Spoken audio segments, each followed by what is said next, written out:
In today's video, I'm going to teach you how to export a 3D model from Blender as an STL file. This is a crucial step if you're preparing your model for 3D printing or sharing it with someone who requires this format. We'll go through the process step by step to ensure everything is done correctly and efficiently. So let's dive right in. Before anything else, it's important to save your work. You've invested a lot of time and effort into your project, and the last thing you want is to lose any progress. In Blender, save your project as a .blend file.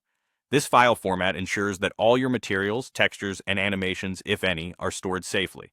Make it a habit to save often, especially before major actions like exporting. Once your project is securely saved, let's move to the next step, selecting the object you want to export.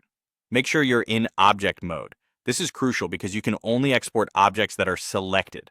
Take a close look at your scene and click on the 3D model you intend to export, making sure it's highlighted.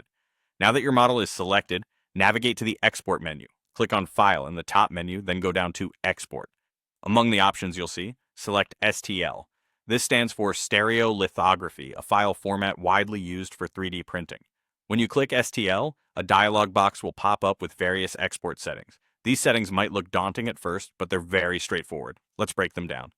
First, choose a file name and location for your exported file. Decide on a clear, descriptive name to make it easier to identify later, and pick a location on your computer where you can easily find it. Staying organized will save you a lot of time in the future. Next, there's the Selection Only option. Make sure to check this box. By doing so, you ensure that only the object you've selected is exported. If this box is not checked, Blender will export everything in your scene, which is not what we want if you're focusing on a single object. Then, if you've encountered any scale issues before, there's the Scene Unit option.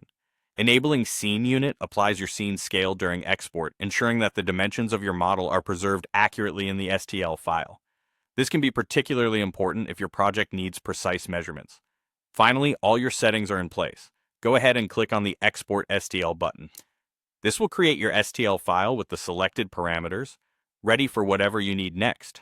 Whether it's 3D printing or sharing your model with others, you're all set to go. That wraps up our tutorial for today. Keep practicing these steps and soon it'll become second nature. Happy modeling, exporting, and maybe